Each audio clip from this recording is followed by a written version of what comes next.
And now it gives me great pleasure to introduce our host, Lakia Green. She's the Associate Director of Diversity, Equity, and Inclusion at the University of Albany.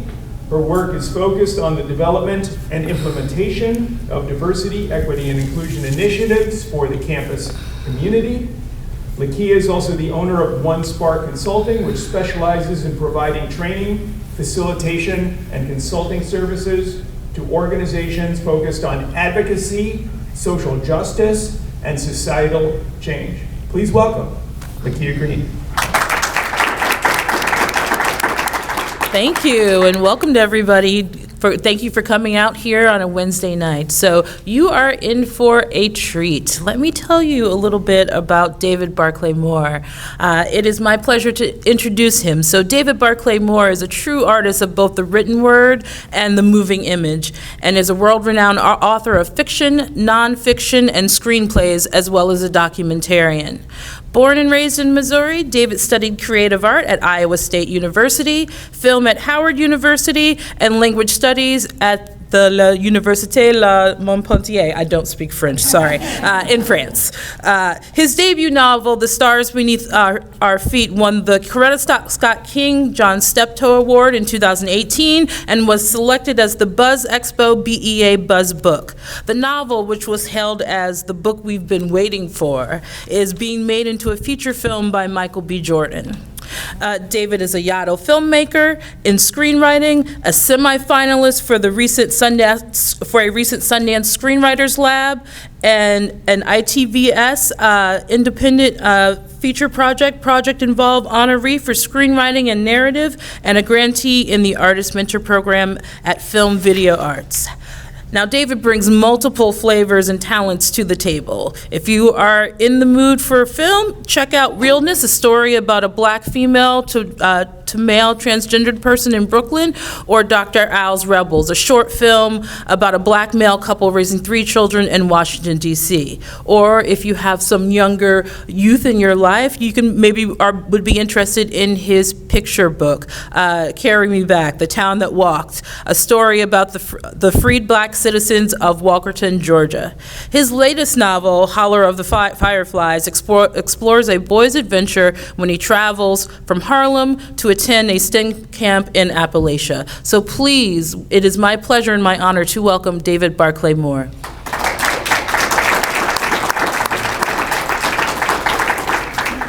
So I will be asking a couple questions, then it will be opened up to you, so just keep thinking about those questions and get them ready. But first, before we talk about your work, let's talk a little bit about you.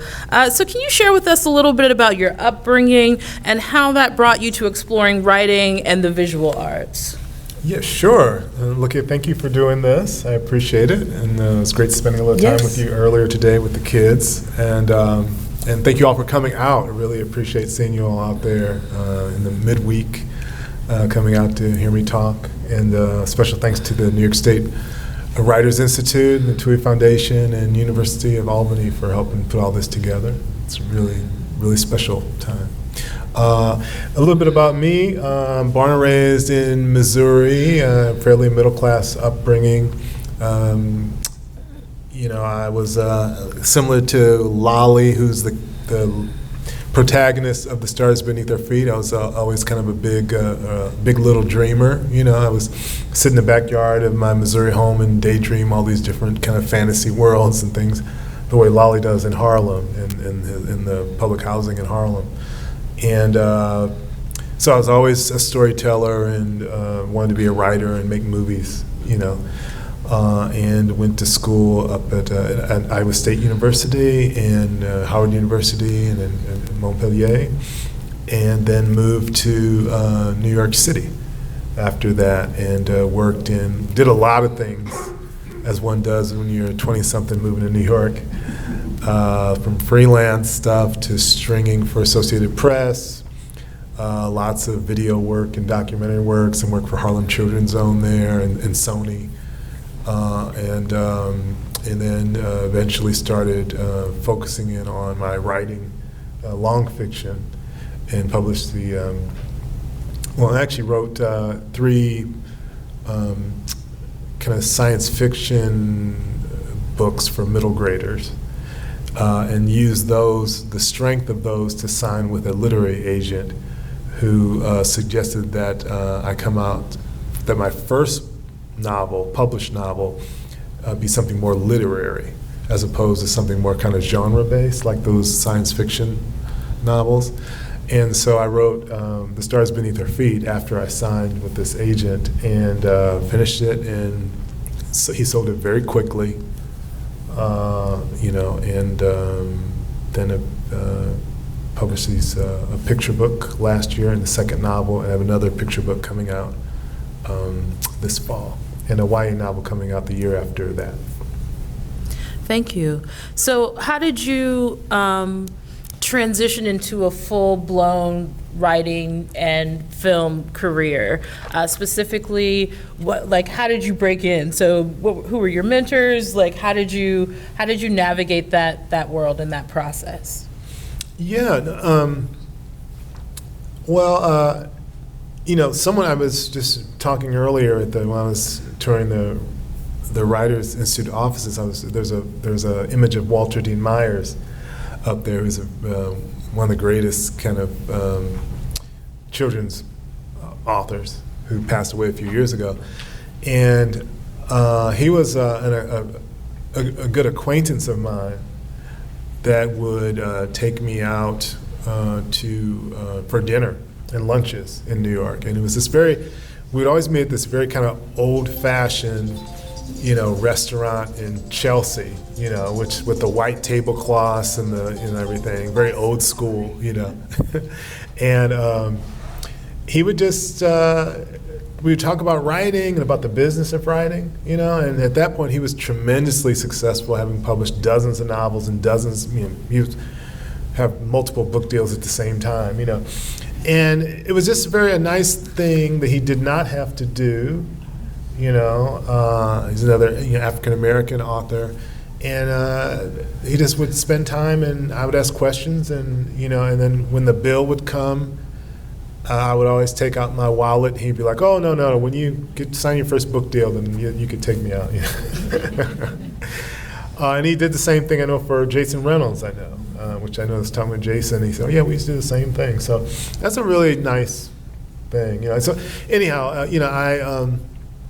I learned a lot, not necessarily about the craft of writing, but about, I guess, more of the business side of writing from him, And as far as film, I just, I went to school took film classes, and hit the ground running when I moved to New York City, and just kind of learning from the bottom up and going out on these really horrible jobs as production assistants, just doing anything just to get my foot in the door, which eventually led to me getting a position at Sony, but I think that position started with me literally scraping the chipped paint off of film lights, on the sidewalk, for like a couple of weeks, because they had, and it's just really kind of grueling work, but it kind of led to that, and you learn you learn from top to bottom in that type of situation. So, can you share a little bit with us about your writing process, how you come about ideas?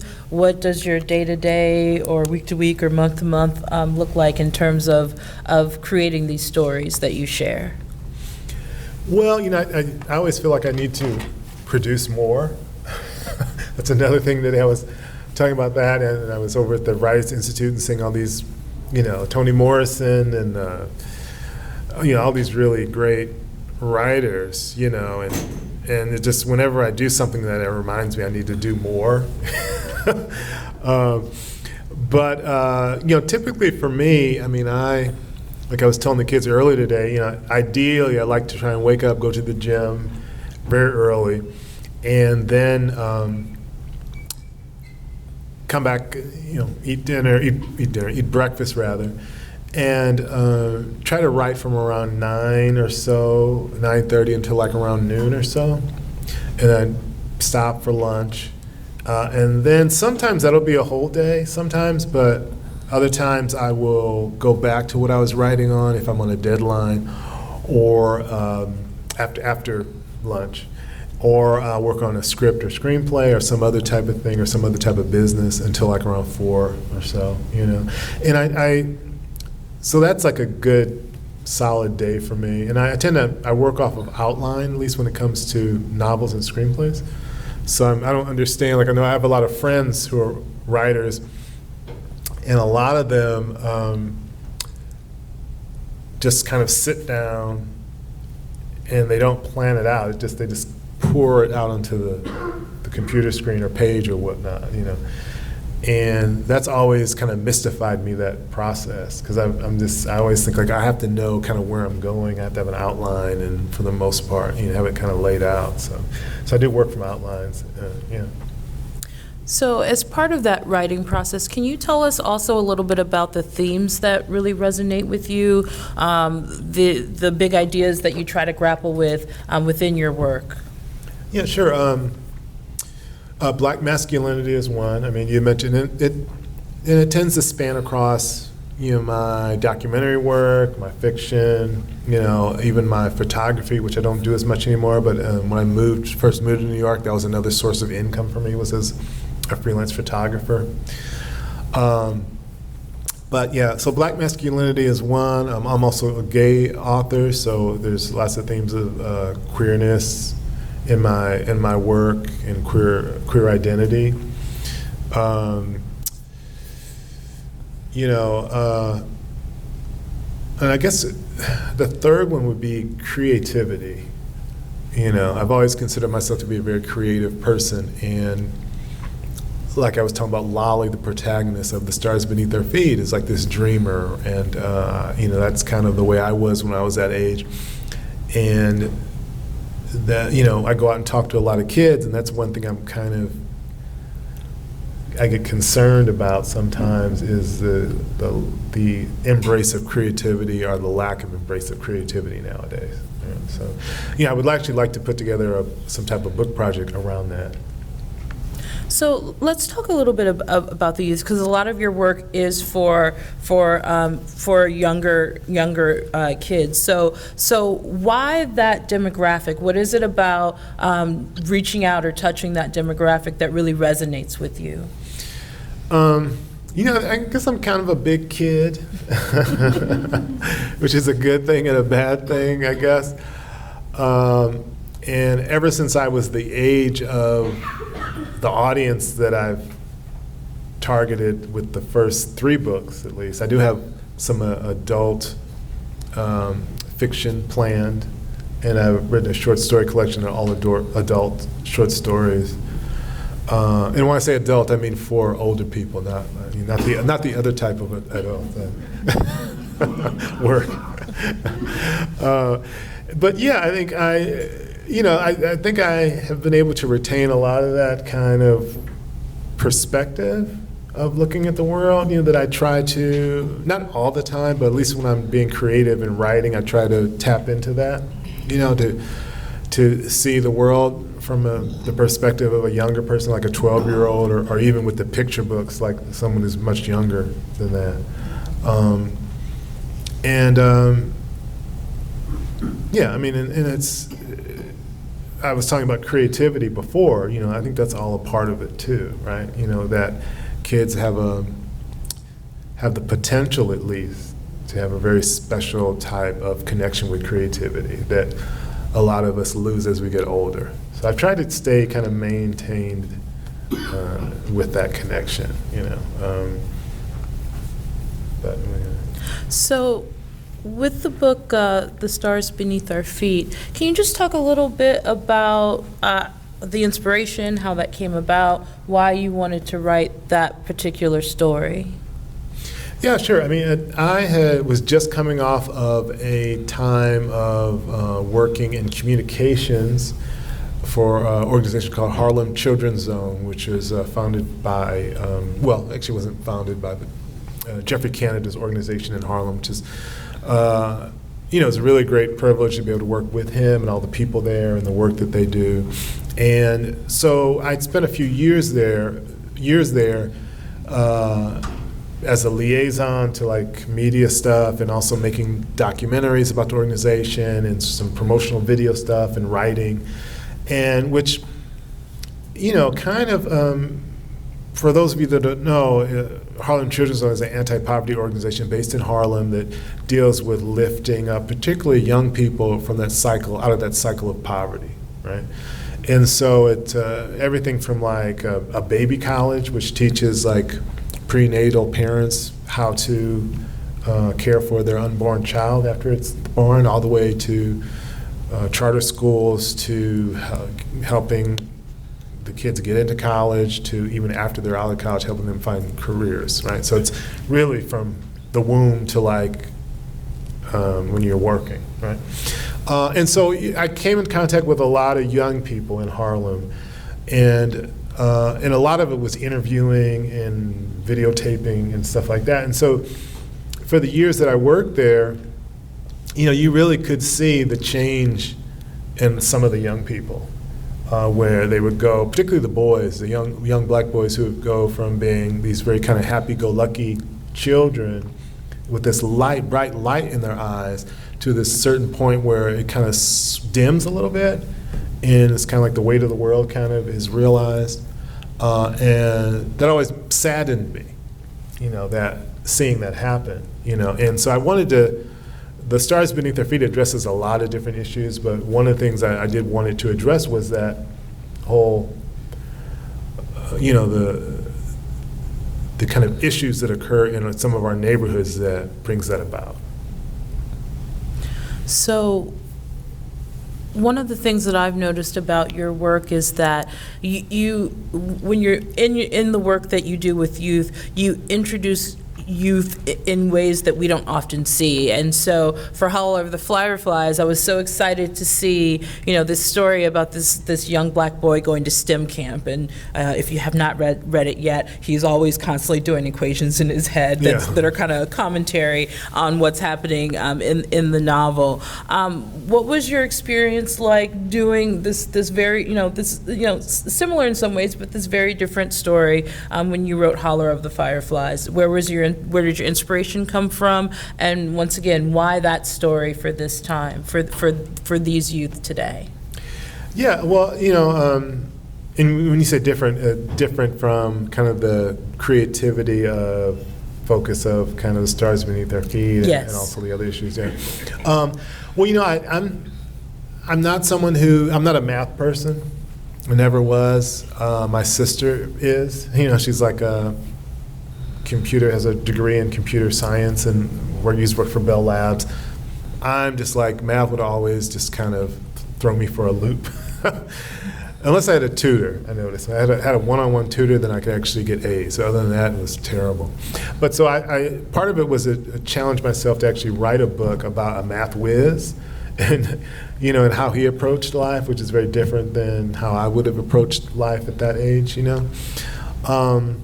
And also, Holler the Fireflies, it's about a boy named Javari who lives in Bushwick, Brooklyn, and he travels from Bushwick, Brooklyn to a STEM camp in Appalachia, in West Virginia particularly, for a few weeks for this STEM camp.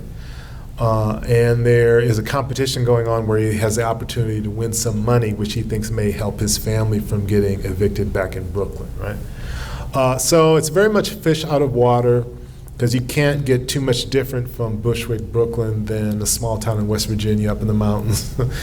And so a lot of that goes on. And I have some family in Appalachia that I visited when I was very, very young, and that I remember that fondly.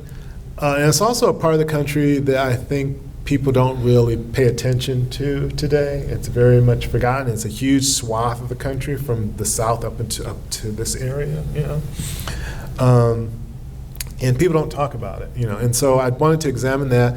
I also wanted to look at relationships between different types of people, not just along kind of ethnic borders, but also socioeconomic realities. Which, dealing with, different types of white folks, right? That are, some of the people that live there are very proud to call themselves hillbillies, and others detest that word, so that's in there in that book as well. And I think that that's also something that we don't see a lot of that I wanted to address. There's all kinds of stuff in the book. So yeah, I kind of wanted to try and tackle some issues that I didn't feel that people really discuss a whole lot today, particularly not in children's literature. What do you absolutely love and admire about your own work? Well, that's a hard question. I know. I saved it for yes. And that's actually probably the first time I've been asked that question. I was joking earlier today at one of the schools we visited, because I've been talking to kids for years all around the country, and there were 3 questions today that I'd never been asked before by these kids. And so I was like amazed, because it's very rare for that to happen. And so now this is the 4th one. What do I love about my work? Is this about me? What do I love about writing my work, or my work being out in the world? Either or both. Either or both. Well, I guess about as far as writing it is so far, my work published and otherwise has been work that's me, and work that I really wanted to put out into the world. And I've published 1 picture book, Carry Me Back, and 2 middle grade novels, and all 3 of those books. I have an editor, of course, but there hasn't been. For the picture book, the editor added 1 comma.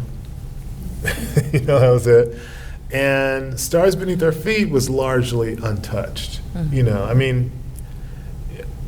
Largely. Of course, it's always this thing, but it was, for the most part. So, it just feels good so far. It may change, but in order for me it feels nice to just sit down and kind of birth something into the world that is really yours and is not kind of altered for whatever audience or whatever type of thing. We'll see how much longer that can last, but so far, I've been happy about that. And I have another picture book coming out this fall, which is the same way. Thank you.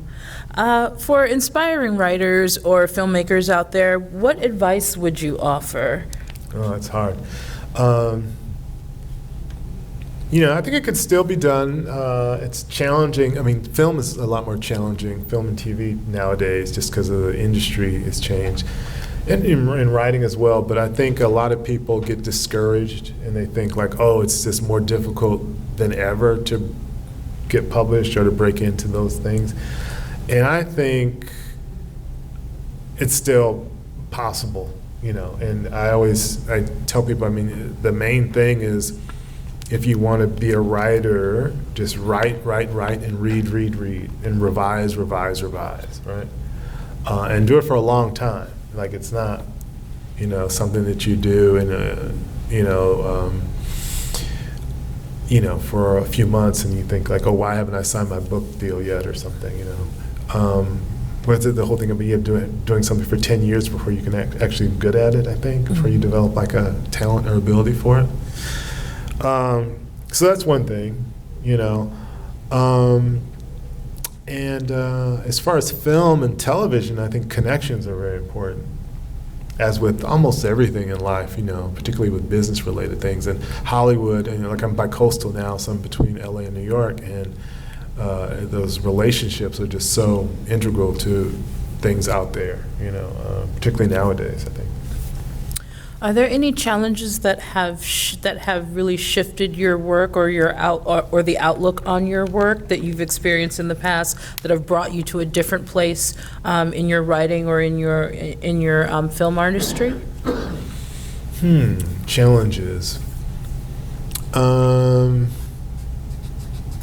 Trying to think.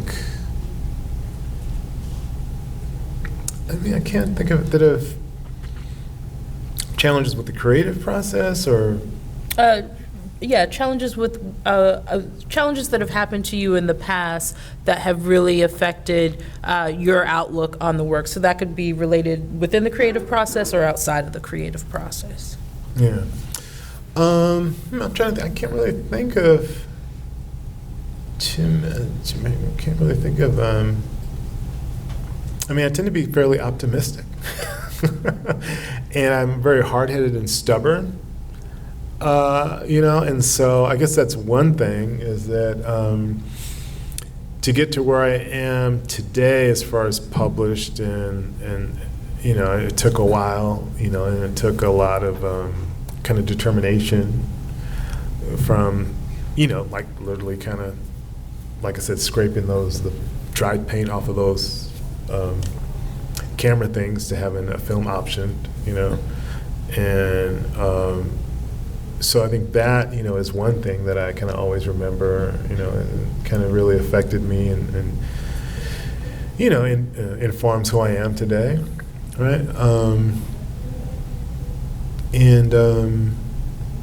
And I guess with the writing is similar in that, I think that, I've always been a writer, but I've just recently been published. And I think a lot of that kind of the challenge and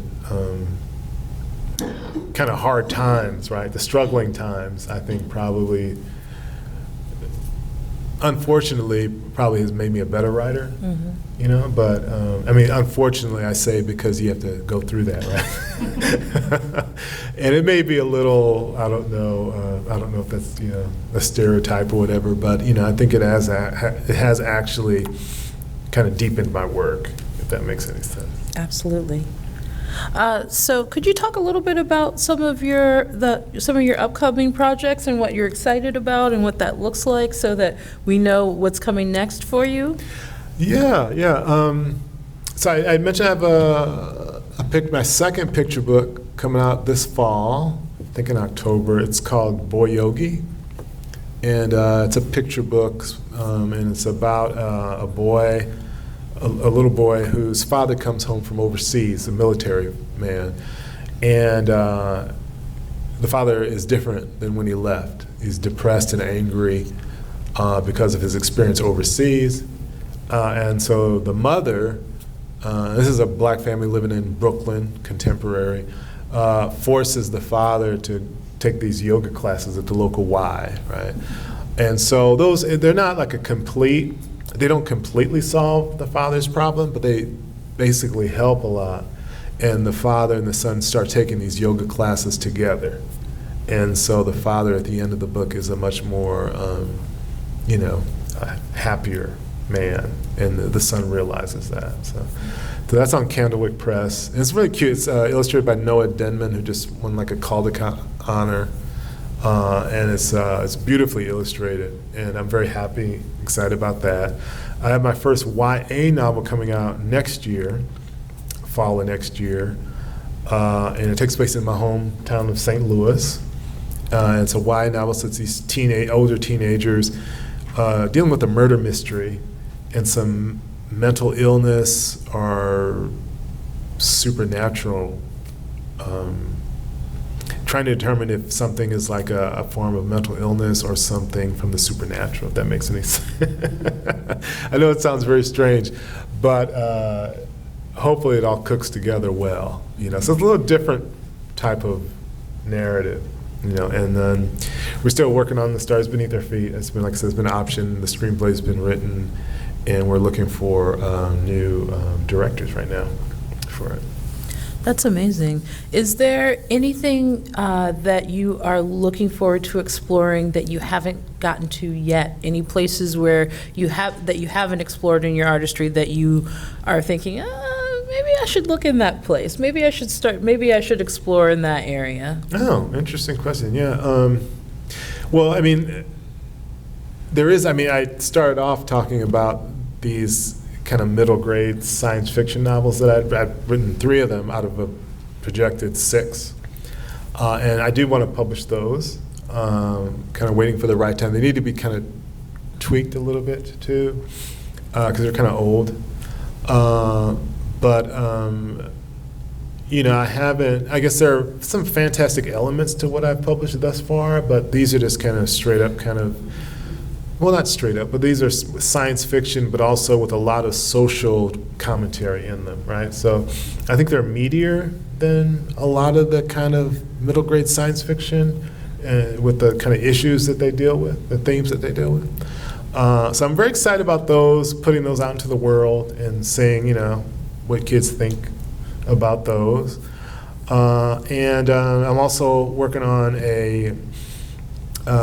something a little different for me is a nonfiction anthology that we're putting together on dealing with mental health for Black boys and young Black men.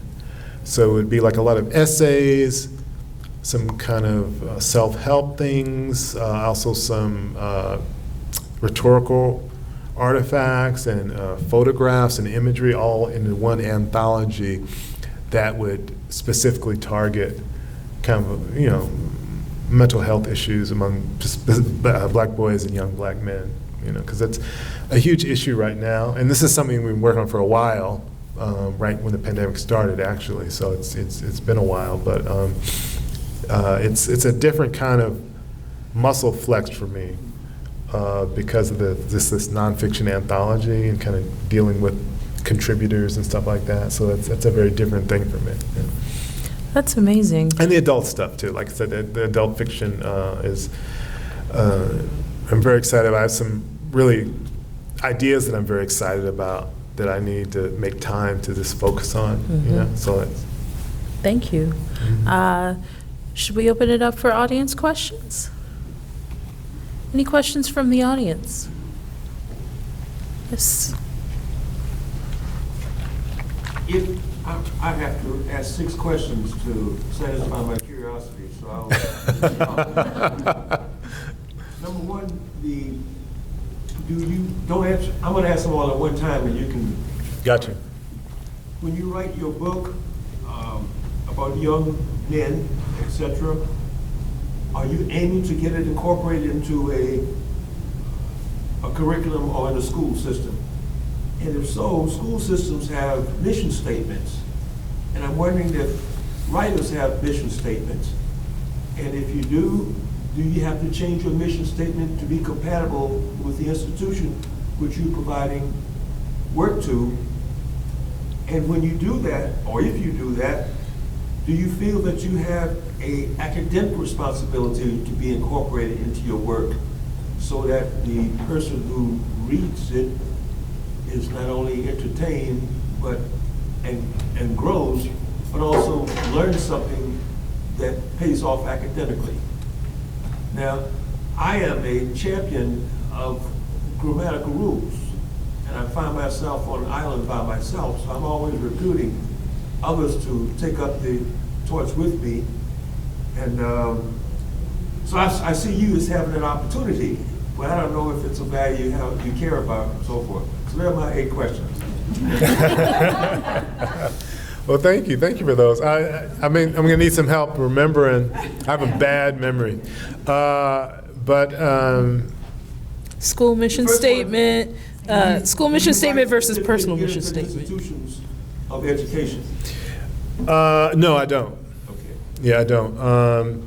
Although this anthology that I mentioned is something that will probably be pitched, at least by the publisher, to institutions. The anthology for mental health for Black boys and young Black men.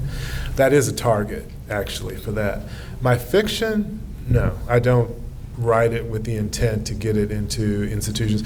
I know The Stars Beneath Our Feet is taught a lot, and it's in a lot of different kind of curricula around the country, and which is interesting. That's something I had not intended, but I'm happy that it got accepted so readily and quickly right into that. And so I think it's in a college textbook that I had to sign the license for. They have it excerpted with a bunch of, like an English 105 type textbook or something. So yeah. Other questions go away if that's not your intent. So I'll give you another one. Is there an opportunity for your book to be banned? Yeah, I mean, they can ban anything. And there's been some resistance to my book, to The Stars Beneath Our Feet. There has been. I know it was in a USA Today article about some things in Florida. They actually mentioned the title of my book in some Florida school system returning copies of The Stars Beneath Their Feet that they had ordered because the teachers there didn't think that they could teach it because of the content. Yeah, I mean, it's not anything we haven't heard. It's, you know, so yeah. Anybody else? Yes. I listened with great interest about your academic background. So I was wondering, how much of an impact has your academic background had as far as you becoming a writer? Do you feel that your college experience has turned you into a writer, or do you feel that you were always a writer? A great question. Now, I feel like I was always a storyteller, right? Always a storyteller. And when I was much younger, I used to think that I would write novels when I was like an old man, right? And so I got to be an old man. I started writing novels eventually. And but when I was in my 20s, it just seemed kind of daunting to write an entire novel for some reason. I wrote short stories and poetry and things, and focused on film and video. So yeah, I was always kind of a storyteller or writer. You know, my education is pretty diverse, very liberal arts. And I really prize that, and I think I get into arguments with my brother, who is a very practical individual, and about his kids and their education, because they're all in college or graduated from college.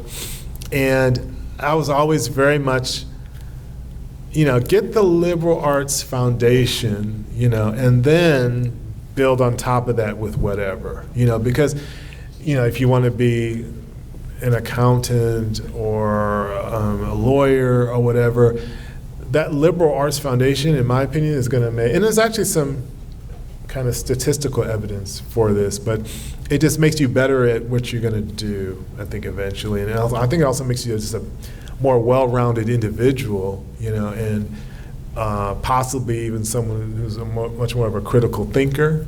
And I think today I'd like to see much more of that in this country, people who can critically think, you know, and as well as our kids, I think. Sometimes I see that where I'd like to see much more of kind of a focus on that, on this kind of thinking for oneself and problem solving and not, you know. So that's, you know, that's how I think that my education has made my, the work that I produce richer. And that it's, you know, all different, it's, you know, it's a very wide breadth, right, that I think has helped. Thank you. What other questions do you have in front? Well, one, I appreciate the push for the liberal arts major as a parent of a dance and gender studies major in college, but I'm an elementary school librarian, and I'm very, I always want my kids to ask questions when we have author visits that are not answered. So I'm very curious what the 3 questions that you got today, because I'm very competitive, and I'm always like, look, when the author says, I've never gotten that before. So what were those questions, and I guess the answers too? You know, I think I only remember one. Yeah, because like I said, I have a horrible memory, but no, this girl asked me if I read my reviews. I'd never gotten that question from a child before, you know. You know, and I think I responded that, yeah, I mostly do. Like if it's from like a large, you know, it's like New York Times or School Library Journal. Yeah, exactly. School Library Journal or Horn Book or something. I read those. One thing I try not to read as much are just kind of like on Goodreads, those types of things where, you know, you can, I don't know, it gets more snarky, I think, you know, and that's not really good for anybody, I think, you know. Question? I was wondering, with all of the changes, I guess we can say, or the divisions between states and how different types of literature are being accepted and being used in academic settings, and barriers that are being placed, essentially whitewashing Yeah, pieces of it's very sad, history. yeah. Are you feeling, as an author, any type of pressure or recommendation from publishers or from the field in general of having to respond to that in your works? You mean respond to it in a way that would kind of dissuade that? Either dissuade it or, hey, if we're going to write this book, maybe we want to soften this character in different ways. That's what I Can thought it you be meant that, accepted yeah. in Florida? Not to pick on Florida, but Yeah, Florida probably gets a bum rap for a lot of things, maybe. I have not received any of the pressure, and I'm blessed and fortunate because two of my publishers, Knopf publishes my middle grade and YA fiction, right? My adult fiction is probably going to be a different publisher completely, probably, maybe not.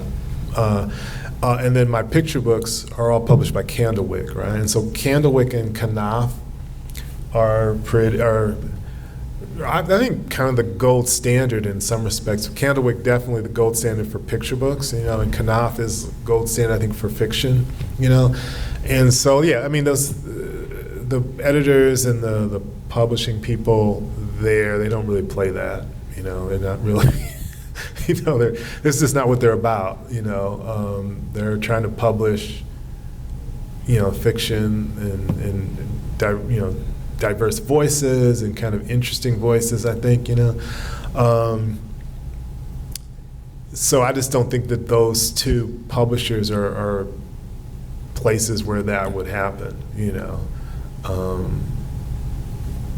Does that make any sense? Mm-hmm. I'm trying to think of a publisher that might. I mean, I guess, yes, for some children's literature, I'm sure there are publishers out there who are feeling that way. I mean, there was some talk about just recently with them changing some of the SAT things or something, possibly getting some pressure, which is still debatable on whether or not that really happened, but, people were pointing that out for them changing some of the questions based on some pressure from the Florida government, right, for one of those things. So, I mean, it's definitely possible, but thankfully I haven't encountered it, and I know a lot of children's authors, and I haven't heard any of them mention it to me. Mm-hmm. Yes. What made you decide to change the grade level in terms of you were doing now picture books, which I was glad to hear, just because I'm not having my first graders, read that text, but the picture books are exciting to know that you're doing that too. So what made you decide to do the picture books as well? Was that just your interest, or were you guided to let's start working with a different age level in terms of your text and your reading? Yeah, no, thank you for that question. No, that was my interest. I love art. I love animation. I love comic book art and graphic novels. That's how I grew up, reading Marvel Comics and the Fantastic Four and, Warner Brothers Animation, Walt Disney, Hayao Miyazaki, the Japanese animator, is one of my favorite filmmakers. So that's just me. I'm a photographer. I used to make my living kind of as a photographer, so I'm very visual. And I've heard that a lot of my fiction, particularly The Stars Beneath Their Feet, can be very visual fiction, So I see a lot of things. I love art. I'm very much involved with the covers, because it's, I want them to communicate a certain thing and look a certain way, So for me, writing a picture book is just like a really cool thing, I also want to write some graphic novels because I want to be able to work with talented illustrators, to bring some of those stories to life in kind of a graphic art form, So yeah, for me, having an illustrator paint these wonderful, beautiful illustrations, of something that I wrote is just like, I'm on cloud nine, because I doodle, but I can't draw like that, otherwise I would be making picture books and graphic novels myself, so it's all, like I said, I consider myself a storyteller, and so I think all that falls in there for me, the photography, the illustrations, the fiction, the film. They're all forms of stories, And the gentleman here in the second row, you'd asked about artist statements, I think, or something similar to that. And mine, and whether or not that changes with different things. And mine, or my artist statement for all my work, whether it be fiction or whatever, is like basically focusing in on how kind of African American cultures intersect with other cultures. So that's which it hasn't changed lately. So. Yes. My question actually was about the covers. You Oh. mentioned your artistic background, and I see the overall similarity, and I was noticing that they had the same cover designer. Do you know that artist, or did you have any influence in how the covers turned out? Yeah, so no, I do not know that. I mean, I've sent the artist a note and invited him to a couple of book parties, but haven't met the artist. And how it works in publishing for a lot of us is, I think, to prevent authors and illustrators from getting into fist fights over stuff. I think they really try to separate us as much as possible, and there's these intermediaries, your editor and your art director, right? And so as an author, I communicate everything to my editor. With novels, I communicate everything to my editor, who communicates that to an art director, right? And I have very, lots of notes about the book covers. That's how I am. I don't think all authors are like that. When it comes with the picture books, I communicate, to the editor, and the editor will communicate with the art director, and the art director communicates with the illustrator. So it's very rare for authors on a picture book, authors and illustrators to dialogue and talk. They really try their best to prevent it. Really try their best to prevent it, which I didn't know until I started working in picture books. But it's like a no-no. They really it's just like a culture or tradition that they really. If you try to, then a lot, not everyone, but most of them, they'll get a little like, oh no, you need to, can. And I think it may be like, because we're artistic people, and I think we get very opinionated, and I think they just don't want And I've heard stories, which I won't name names, but one particular where a very prominent author was dealing with a very prominent illustrator and saying some things like, oh, this needs to change, I don't like this, blah blah blah, and the illustrator was getting, very irritated and upset. So We'll take these last two questions. Sir, you got another? Since I took my other 5 questions back, you do another. would you comment on this? I don't know if it's a movement or what, of having libraries with digital-only references. Digital-only references? Well, the whole library is just digital. They won't have any books. Well, I know that people still buy a lot of traditional books. I know that. And every now and then I will borrow. I don't usually buy them. Every now and then I buy them, but mostly I will borrow like a digital copy from the library, the Brooklyn Library or the LA Library. And I know that there's a lot of controversy around that. At least there was a couple of years ago because of the payment structure. And with the libraries, like with the LA County Library, for example, they treat it for the most part like it's a real book, the digital thing. You can only, they have to pay a certain amount for it in order to lend it out. And it could only be borrowed a certain amount of times before the library has to buy the book again, the digital book. So it's almost like, if you have a real physical book, and like say 100 people read that book, then that book is done. It's ready for the recycling thing because it's it's going to be falling apart, right? And so the same thing happens with digital books where they put this fixed rate where if 50 people take this book out, then that book is dead.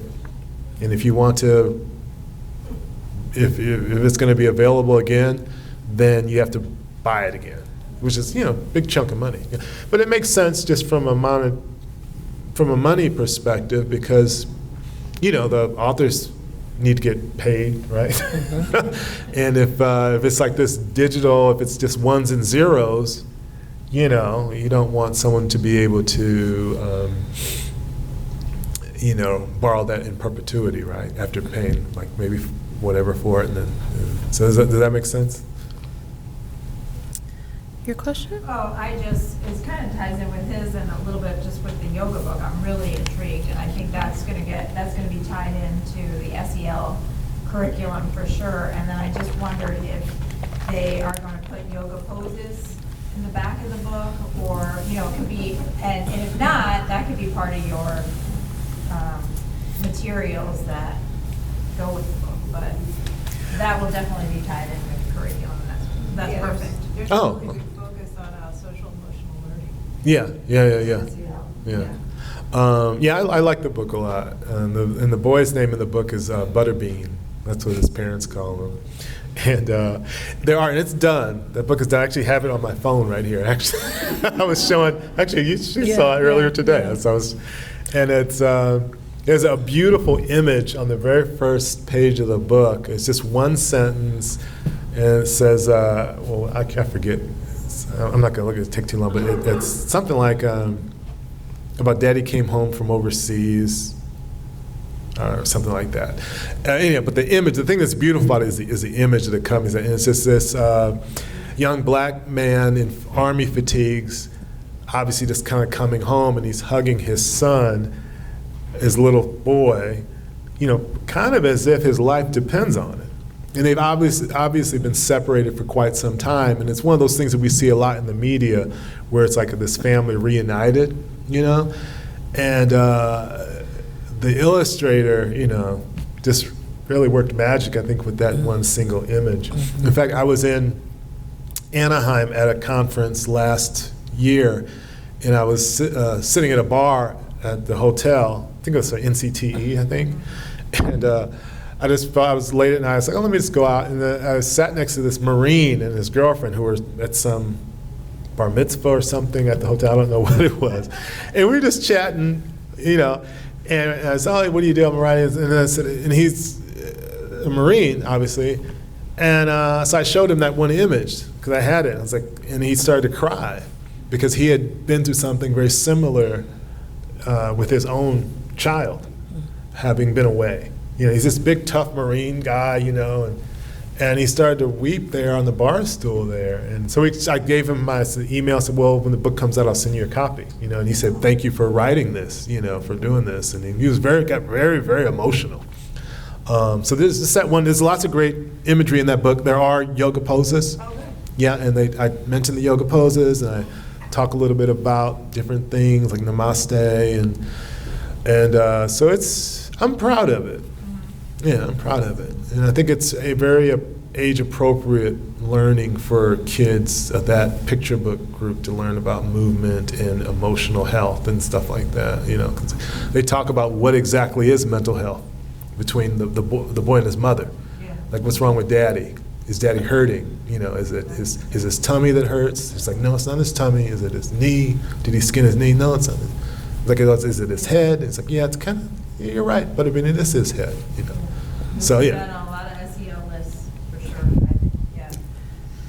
So I wanted to take a moment to thank everyone for coming out. I also want to thank the University at Albany, the TUIs, and the New York State Writers Institute. But mostly I wanted to thank you, and I just want to share personally, I was a young black girl at one time. I'm not a young black boy, but it was really, really beautiful to kind of see myself in these books, to see the geeky self, the STEM self, the self that has to navigate those day-to-day, ups and downs and tragedies. So thank you so much for being here, and it's been such a pleasure and an honor speaking with you. And thank you for sharing a little bit about your work and your process. Well, thank you so much. Thank you all. Thank you, everybody, for coming out.